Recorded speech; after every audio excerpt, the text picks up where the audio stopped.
Good morning, everyone. Happy Maryland Spectacular Day. Naomi Tucker alongside Keith Fusel. As usual, 9 races coming your way, but 2 Maryland Juvenile Stakes races. Yeah. I mean, they stayed pretty much intact. Actually, the boys added some horses from what we were going to have, 2 weeks ago? So we're here, and that Juvenile Boys, what a tough race. I mean, I think what I've got a morning line favorite, 4?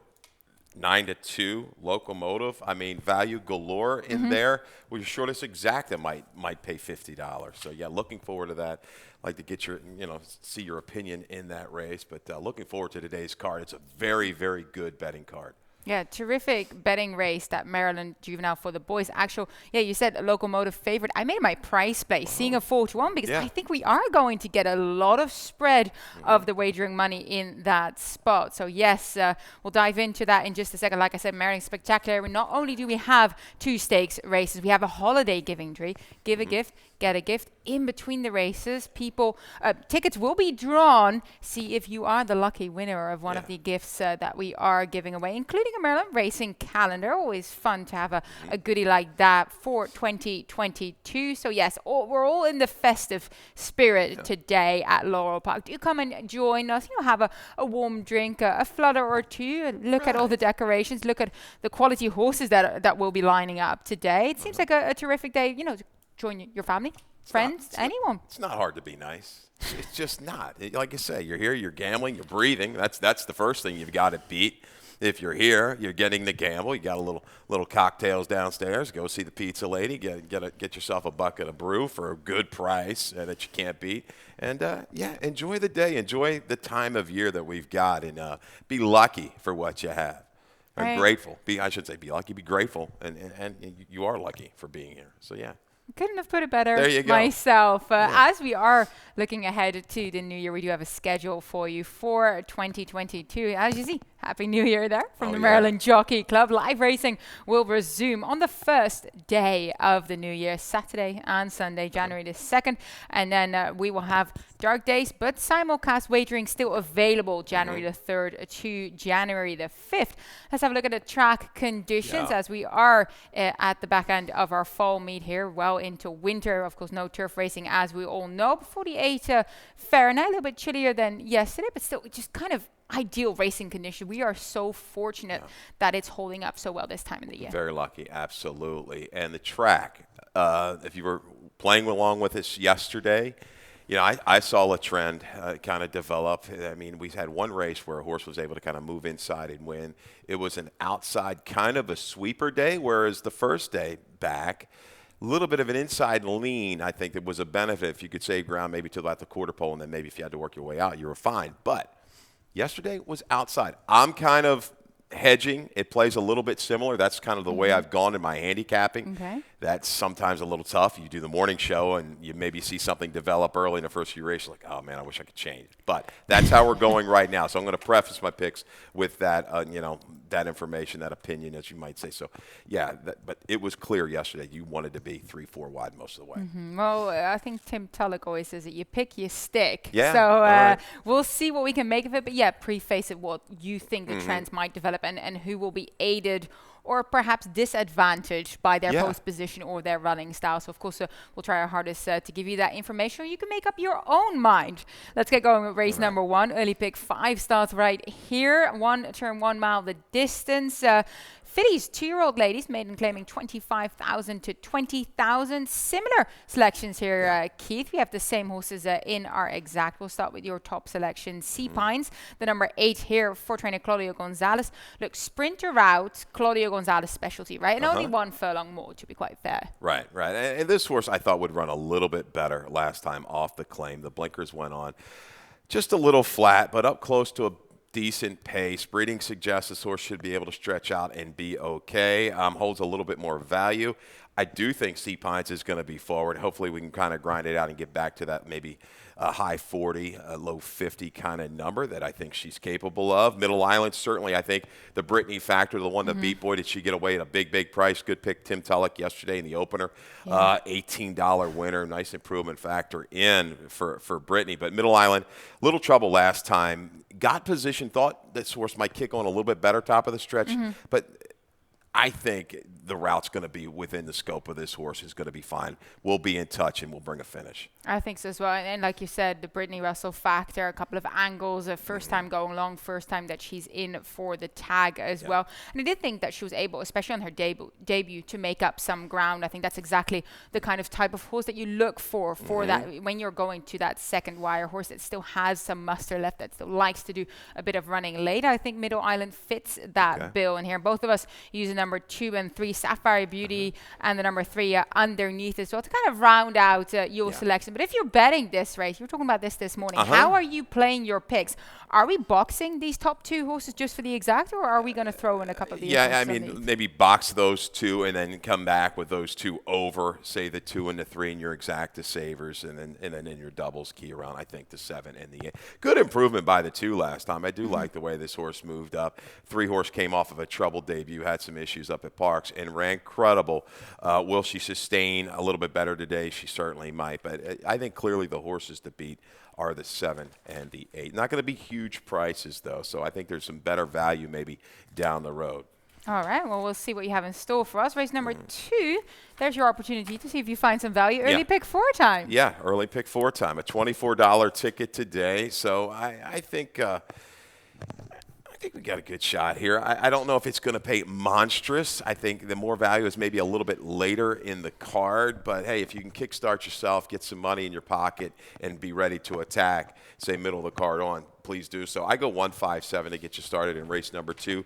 2-5-8-9, a spread here in the third. Top selection, I think we all agree on the 2. I think he's going to run a big race right back second out. Fourth race, 2 deep with the 2 and the 6. They look like the 2, don't they, Naomi? I don't know. Maybe Unequivocal can finally upset. I know he's run against these horses a couple times. Maybe I definitely have I1 on top, the 2. Do you? And then I have Hashtag Winning kind of underneath, though. I feel I1 run the better race, and Hashtag Winning just got away with some softer fractions. Yeah, so. and the fifth race, or the last leg of this early pick 4 in your $24 ticket. I'm going to go with the firster here, the 5. Bliss this. Oski Wow Wow. Think I've got this horse line too high. They abused me on a couple lines yesterday. So hopefully, off of that, if that live money that was coming in, you were able to attack and take advantage of that. But no, it's true. You're coming back. These fields are wide open. It's interesting to see how the money's been played. And, I'm going to go 5-9. You could maybe go a little bit deeper in there in the 5th, but I'm keeping it reasonable at $24. See, I thought you'd go tighter in race 3 because I love the number 2 Centilio in there. I feel like he's the horse to best. But are you afraid he's going to get beat? I'm just a little worried inside. If that track like yesterday, and if he kind of can't get off that rail early enough, that was my concern in the third. Okay, well, let's talk about race number 2. His first level allowance for the Maryland-bred Maryland Sires. Ladies, 1 turn, 1 mile the distance. And Keith, you landed on Miss Chesapeake. She's on the rail. I use her underneath. Look, again, that Javian Toledo as well as Brittany Russell combo that has been incredibly strong. We'll talk about the Jockey Championship race in just a second as well. First start of her was a success before kind of going into the deep end into Politely. She was definitely outclassed in that field. This is a much more doable group for her here, but she is going longer, so I kind of had a little bit of a question mark with that, and hence I was kind of a bit more conservative the way I placed her in my submission. Yeah, and that's a situation. I was surprised to see her placed in that race. It was a good debut, no doubt about it. It was a professional run. She took the rating and really ran through the wire.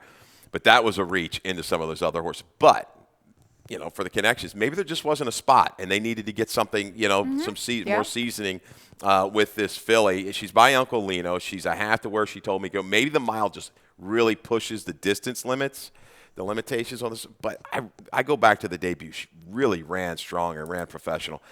There's enough speed where to her outside, she can draft up and then get plenty of time to loop and swoop if that's the key, if that's the needed trip. I worry about Fool Yourself. Still protecting this filly. I think she's going to make a run from off of it as well. 1-7-7-1. Yeah, very dangerous. I ended up using Long Distance Love. She covered a lot of ground last time out, but continued to rally down to the wire. She's done nothing but improve in her last 3 with Lacey Godet. Look, steps it up now to the allowance company, but I think this is a group that she fits in well with. Yeah, I agree. She's firing right now. Improved buyer figures, jumped up to a 65. Sluggish kind of final quarter last time, but made a move into that. And just, that was my biggest concern for her, but take nothing away of how she's improving. Misty's Banshee, the other Brittany Russell horse, really threw in a clunker last time. I liked this filly. She was bet down. She didn't fire at all, but they stayed with her. The race of the bud, the maiden breaking score was really, really big, visually strong. So that would not surprise me in there. So that's kind of how we started it with the 5-3 deep to get you started in that early pick 4. Yeah, I think this race 2 is pretty spready in my books. Race number 3, juveniles again, maiden claiming event, $40,032, 6 furlongs the distance. A video spotlight on who's actually my best bet of the day, the number 2 Centilio. You can see here there he broke okay, just ended up kind of dropping further back behind that trio of leaders, but he does happily start kind of running down to the wire. I thought it was a strong debut effort. I think he'll improve. And look who he ran against. Rominsky, Claudio Gonzalez horse that they're very, very high on. Royal Spy, who ran second, you see him there, came back to win with a big 70 buyer at the maiden 40 level. It seems like a very good form race to come out of. Agreed. And we saw this with Tim Keefe yesterday, a horse that took a little bit of play. The name, a buddy, Mark Fisher, loved this horse. Money's Worth, similar type of deal. Second out, a horse that took play in debut. Similar trip after a little bit of trouble. Yeah, I thought this horse ran quite well. Second back, works for me somewhere from just off the pace. Yeah, no, I just looking at this field, I feel like he's most eligible to take that next step forward. What about, you used the number 8 underneath as well. I used Lantau because, he's back in for the tag. He has good early food. Just, I kind of have to see out the distance a little bit longer, but I find him interesting here. We know that Jose Corrales can definitely jump one up at a bit of a price. Connections were willing to protect off of that debut. It was a good one, showed a lot of speed, just got a little bit late there. Last time out, good field again. A lot of hope was we're going to see later. He gone speedy horses chasing just a slight fade. So his speed, he could be dangerous from the outside if he clears away. I think the 9 Cozy's Wildcat ran very good in debut. He came off of Lasix at Parks, regressed a little bit, didn't have the easiest of trip, did dirty work inside of horses. Blinkers going, I think he stalks. But your value play, maybe the big price, Hampton Lane. Blinkers went on last time, a belated run out of that race with Rominsky and Royal Spy. Gets a little bit more ground. We've seen Nancy Hot Horses, a big price the other day at 99 to 1. Run big. Second. So why not? There is some speed in here. There could be a little bit of a contested pace. You have the 6/3. You're a little bit cold, a little chilly on the morning line favorite as well. He might just need a race. That's the kind of feel I'm getting with him. Is that was a good race. He sat behind the leaders in his last race in the Timonium Juvenile. Made a good little move there, but he's been away from the track for quite a while. The barn isn't overly strong with these layoff horses. They probably just need a run or two. That's the kind of angle I'm taking with the number 6 Addis Laddie TNT. So a little bit of cold on him here, but we'll see how he fares, right? It's by Golden Lad. Juveniles do pretty decent for that sire. Race number 4 starts the Rainbow Pick 6. We know that Callie has made a ticket for us again. Let's see how she plays it. She goes 4 deep in this race. 1, 2, 6, and 7. Completely understand that there. I think this race is wide open. Then race 5, she goes a bit tighter using the 5 and the 9 there. Bliss this, that first time starter for trainer Dale Capuano by Divining Rod, who is doing so well with his 2-year-old. First is at 24%. He wins that. And then in race number 6, the single that I would have gone for as well. Fraudulent Charge comes back down out of her last race, which was the Safely Kept Stakes race. Looked like a winner there. That was a winning move she made at the top of stretch. It's got unlucky that Belle of the North was able to run her down. I think she's much better than those in this field. So if I would single anywhere, it would be in race 6 as well. Race 7, she goes 3 deep using the 3, the 4, and the 7. And then in race 8, the Maryland Juvenile Championship, we were talking about a value race there. 1, 4, 5, 10, and 12. Hoping for a price. And then race number 9, 6, 7, and 8. $72 Rainbow Pick 6. Banking on those stakes races. Hopefully having a bit of a bomb in there. So we'll see how we'll fare here. Of course, we'll start with race number 4. 3-year-olds and up starter allowance here. Maui 16 the distance. Keith, you landed on the same horse as me in here. I won. We do have a video of him as well as hashtag winning. I felt like hashtag winning kind of, got the better part of the race there. He was able to kind of have the jump on Iwan, but Iwan did manage to take over in the end. I also watched them reoppose each other at Penn National, actually, where hashtag winning was the one that got the better part of it. But I still think Iwan is just, in my books, a touch better. Yeah, and there is, I don't usually put a ton into the weight factor. I've said that before, time and time again. I mean, little edge back to Iwan, right, off of the race at Penn. But, man, this horse is just gritty. Both of these horses, you got to love them. 15-time winner, hashtag winning, 11-time winner. Iwan, yeah, it seems like the two, he's gotten the better of this guy of hashtag winning a little bit more often, right? The slightest of edges, tough to split, similar running styles. They'll set sail. Interesting, because you're going to have probably a possible runaway horse in Alpha Q again. I always say it's really up to the jockeys there. It's tough when you get a horse that's kind of headstrong, like the 5 is shown to be. When do you how do you rate, and then when is the perfect time to make that move? It amazes me how the jockeys are so good at making that move to judge it. So I can't really split these two. Unequivocal, big race last time, but he just seems like he's a cut under these guys when it gets down to it. Yeah, no, unequivocal. I feel like if there's a good speed setup, he's going to enjoy that. He loves to make that kind of sort of aggressive move just before the top of the stretch and really start rolling. And let's hope that he can get the job done. But I'm all the way on Iwan. I think this is his race to hopefully win and kind of draft in behind. And as you said, Alpha Q is here to make the running and possibly towards the outside again. The number 7, Crush It, also has a little bit of speed, so I wouldn't mind him sitting close. Yeah, I like him here for Hugh McMahon. Chased a decent group in that open 12.5 claiming company with next out winner Good Luck Chuck.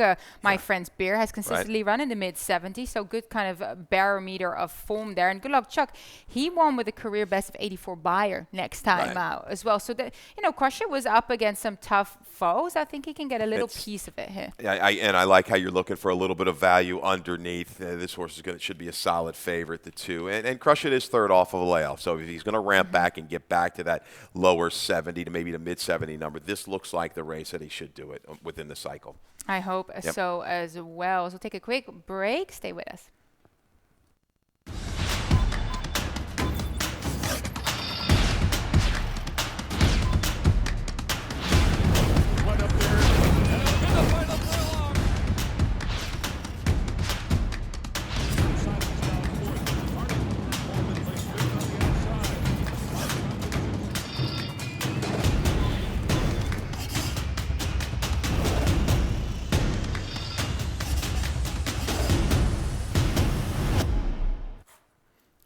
Welcome back to Laurel Park. Today really is the day for the juveniles. Yet another 2-year-old race coming your way with race number 5. Maiden claim is 40 to 32,000. 6 furlong, the sprinting distance in here. And let's start with the video spotlight. I have him my exact. You have him in third. The number 4, Blow My Budget, who kind of stumbled and then got squeezed back, ends up being at the back of the pack, which was very unfortunate for him.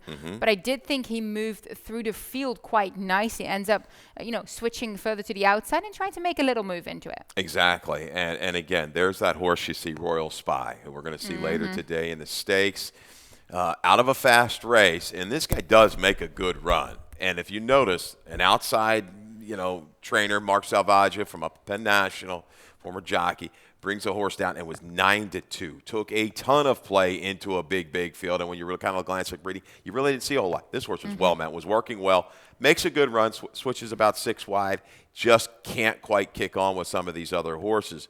But a willing effort nonetheless after the early adversity. Right back to me is a must-use. They really like this horse. The money showed.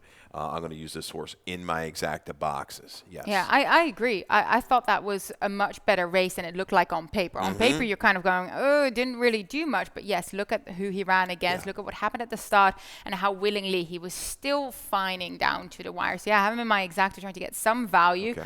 Bliss this first-time starter for trainer Dale Capuano. You and I are both on board. Look, he's by Divining Rod, who hits at 24% with his 2-year-old first. That is a huge number. I think Sire average for the entire industry, so we're including all the, the Kentucky sires, is about 11% 12. two-year-old. Okay. Yeah, about 11%. All right. So this guy has made a tremendous start to his career. His youngsters are doing very, very well. Dam won on her third start. She was multiple stakes place in West Virginia breds. This is her first fall, so of course we don't know yet. But look, he looks to be working very decently for a barn that can definitely get a horse to win on their first try at the racetrack. Mare was a good one, 8 for 42, topped at a 77. Really good racehorse. Divining Rod, obviously. And what I like is the horse is protected. Okay, in this maiden 40, I like to take advantage. You got a horse that's down, a Maryland bred. We had the little break here. What does Dale do? Up to Pimlico for a 5/8. Up to Pimlico for another 5/8. They wanted to keep this horse rolling right along in the training in the morning, keep that conditioning there. That, to me, is a little bit of a tell, a big tell. And Dale, when he protects these horses first out, he's been very, very strong. And he's been he's been on fire, I should say, the last couple of years with his first-time starter. So, yeah, Bliss, this is going to take some money in here. It's some sketchy form around it when you really kind of break it down. Naomi, that's, and I have the 9 at 8 to 1. I went back after looking at it again. I said, man, the way the track played yesterday, this horse is going to take play. O'Dwyer second out. I've got a stat here. Did we get that stat? I hope. I do believe we Yeah, did. thanks, guys. Oski Wow Wow, Jeremiah O'Dwyer, the last 3 years on dirt, 4 for 19 and 7 for 19. These are the 2-year-old maidens. Second career start at Laurel with an ROI. It's a positive one of 307. Went back and watched the rerun. Yeah, broke a little slow. Almost hesitated at the break in debut behind a couple horses that ran big numbers coming back. Figaro de Rey, a good, like a lower 60 in an allowance race, right? Yep. Made a good move, was dragging the rider to contention inside. Another move inside, but just faded ever so slightly late. I think this horse, with a more alert break, getting that outside post, might be able to stalk from the outside and move into it. Yeah, good pickup there. Yeah. He didn't fly under my radar, so that's a great pickup. Perhaps one to use indeed to create some value for the fact that most of the people will be tied on with the first-time starter for trainer Dale Capuano. Yeah, I used the number 2 underneath a little bit as well, who's also a first in here for trainer Lacey Godet, Senator Callie. Look, the Dam won on debut by 7 lengths around a 63 buyer, so she was very precocious as a 2-year-old herself. Half-brother ran 3 times, hasn't shown that much. This is the second fall, so kind of giving that a little bit of an edge. But Lacey does well with the first-time starters as well, so had to take that into account as we move on to race number 6. First level allowance for Zimez, 3-year-old and up 6 furlongs the distance here. Look, I think this is for in charge race. Do you have a late pick 4 as well that Tim created? Let's see how he places. Look, also singles on Furlough and George, like Callie did, and I just agree with them. I think this is her race to lose. I'm hoping that she's going to all prove us right and just easily put this field away. And he goes too deep in the Maryland Juvenile Fillies Championship. He uses the 2 Sparkle Sprinkle and Jester calls No Joy. Very, very interesting. I have them both, but not on top. Race 8, he spreads as well. 1, 4, 10, and 12 in that boys Maryland Juvenile Championship. And then in race 9, spreads again using the 2, the 3, the 6, and 8 in that maiden 10. We know those maiden 10s can throw up a horse or two at big odds. $16 flat for a fun late pick 4 sequence. I actually really like this sequence. So let's dive into it. Let's talk about Fraudulent Charge. Right. We do have her video from her last outing that was in the Safely Kept Stakes. And look, that move that you're about to watch here, very sharp, goes around the outside. It looked like she had the race sealed up by the time she hit the stretch. But unfortunately for her, there was a very tough closer in here that came and nabbed her. Yeah, Rosado, he wasn't even really moving at all at the 5/16. Moves up there 3 deep, and you're right. Is able to shake clear their street loot, right? Giving chase behind, and she's on the left lead. Trying, switches over. But Belle of the North, and just with a really strong, sustained run from the outside, is going to nab her in the final strides. But back to 6 furlongs. She's raced herself back into top shape. She's off of a top number. She's the one to beat with some speed to target, too. She's going to be able to sit outside in American Bastet, big speed, a couple of these other horse-friendly charts. They want to be forward. Yep. Yeah, she's going to be a short price. I guess her main competition maybe right now is the 10 to her outside. What do you think? I think Hope Has a Name has been very, very progressive for Katie Voss. Now, she does have to get over from that outside draw if she wants to get her nose in front, because she likes to be in front. But she's been getting stronger in her last 2 races, so I had to give her some respect. Now, I think Fräulein Charge showed us that she was a very good 2-year-old. She has moved back into that form as a 3-year-old, which I very much love. I think she's got them here. I mean, she raced against Princess Kokujin. Princess Kokujin came back to win the Politely Stakes. Fräulein Charge, there's nobody like that in here. So I feel like she's the heavyweight and she's the one to beat. But you use a horse that I didn't get to. She's a Rolling Stone for trainer Damon De Ludovico. Blinkers go on here. Of course, won her maiden race and then has been campaigned in these allowance level races and has done so decently. Yeah, she's tried. I mean, and she's paired up those 265s, telling me she might now, lightly raced, make a little jump back up. Maybe if she can get into that higher 60, lower 70, she can be in this exacta mix at a big price. I think she's going to be a square price in here. Caramanos opted to go inside with the speedy America Bastet. This horse is fast. She's going to be on the engine from the inside. We'll see if the track plays a little more inside because she's going to need that, I think, because she's going to have to take pressure from a horse like Hope Has a Name. I think she can handle her. But she's a Rolling Stone, moving in the right direction. You got Ruiz, a red-hot rider. He'll be able to draft in, kind of get behind some horses, get her covered up. I think she can bring a finish in here at a price. Absolutely. I like your pickup there. Let's start on the stakes action. The Maryland Juvenile Fillies Championship first. Of course, we say ladies first. 7 furlongs the distance. Let's straight away start with both of our top pick. We are both trying to beat most likely heavy favorite Jester Calls Nojo. He comes in here for Todd Pletcher. We'll talk about her in a second.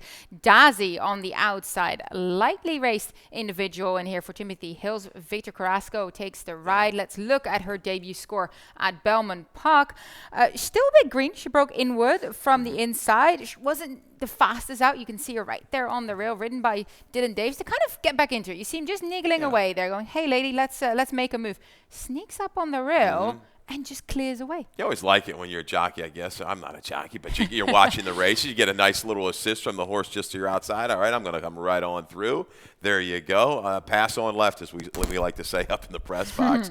And she takes command and just rolls away. Now, this was a restricted maiden race. I think it was for horses, that were RNA'd for 45 or 50 or less, or were sold for 50 or less. Yes, yeah, it was. Naomi's looking at me like, what are you I was crazy? like, was it? But it was. Anyhow, continuing on through the guy. This filly rolled, I mean, way, way out in front of the field. She was really eager. Final time of the race was all right comparatively. But, man, visually, she just really caught my eye. She was experienced, ready to get that trip from the rail, which is hard to overcome in debut, and she was able to do it. Yeah, and her number's pretty comparable. You know, she's got to jump up a few points, but I think she can get there with Jester's Calls No Joy. Bit of a slower section in the mid part of the race, but like you said, so impressive visually in those final sections. Yes, you'll have to take that next step, but I'm just not completely sold on Jester Calls No Joy because she's going to take all the money. Look, she's kept the right company. Of course, she went up against Echo Zulu in the Frisette. Echo Zulu went on to win the Breeders' Cup Juvenile Fillies.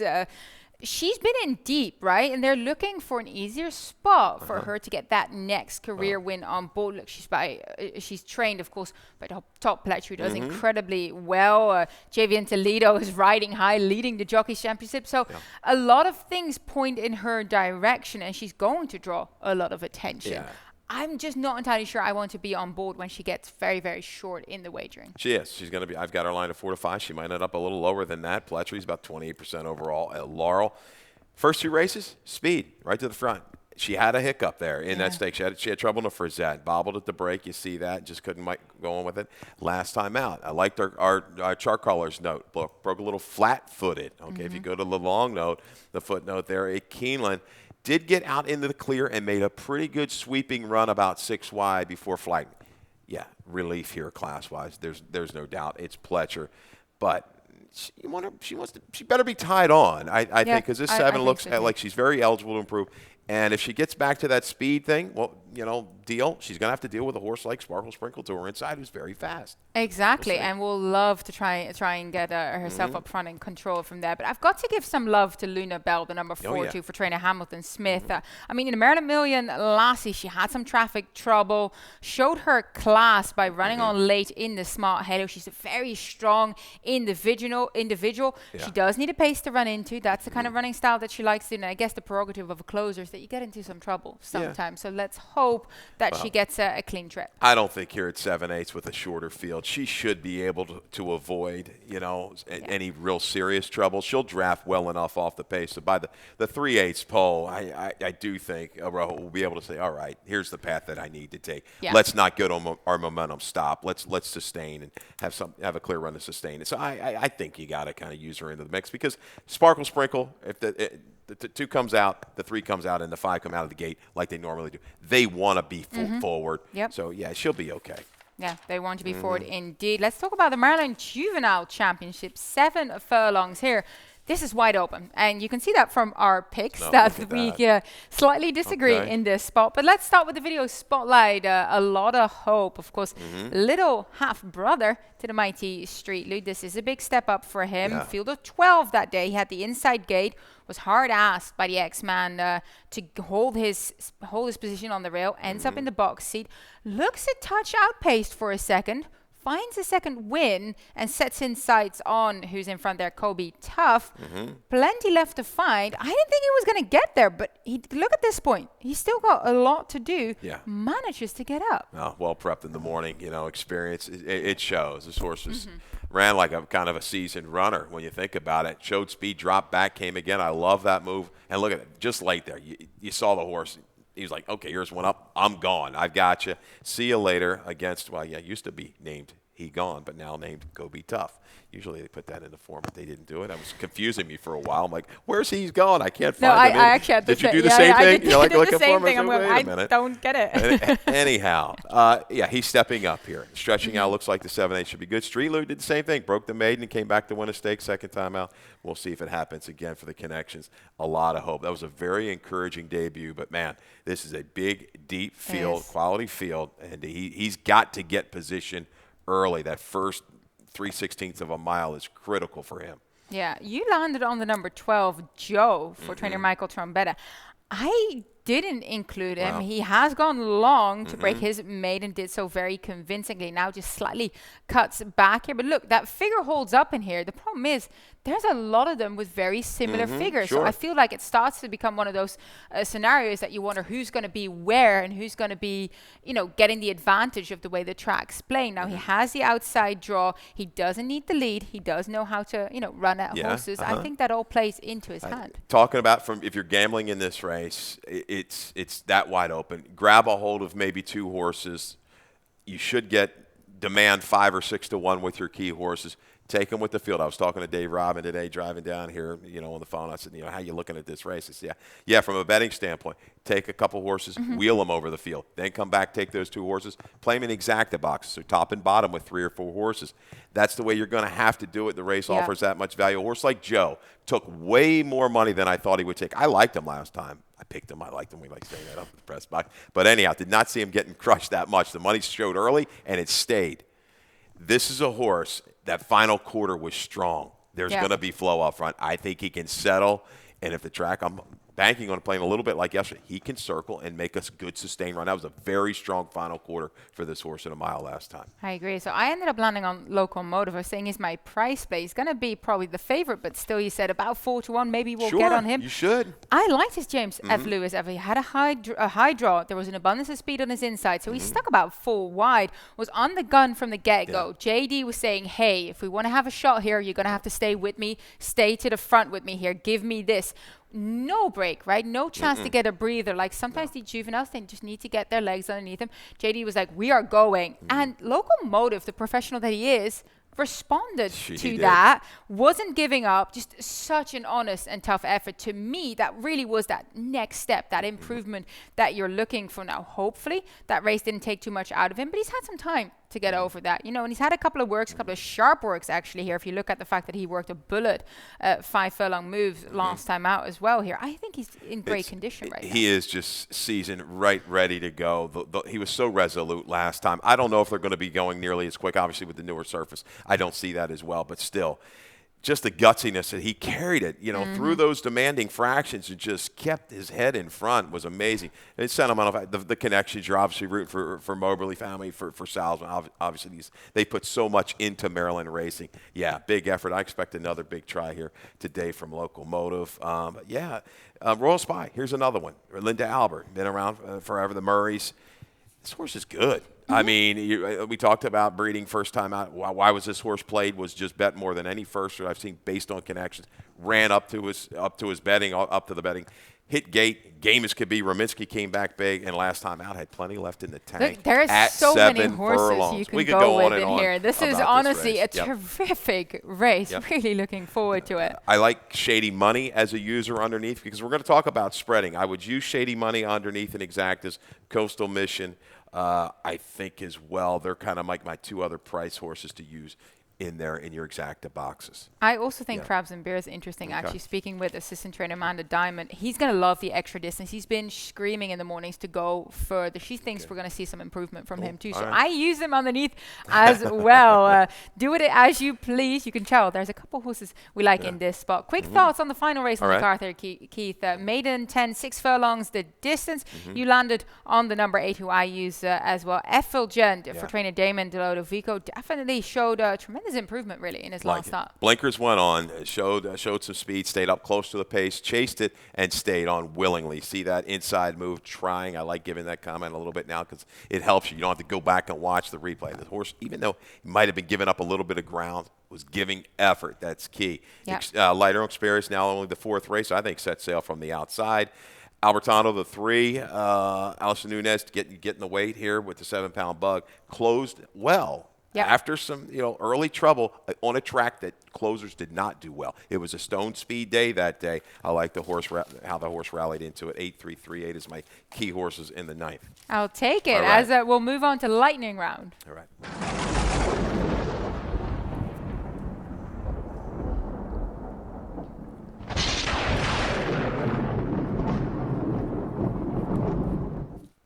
Look at that payout for the Stronach 5. We've talked about this before. Every single week, this is Overlay City. $6,345 for those with the winning tickets. Now, wasn't easy. Never is.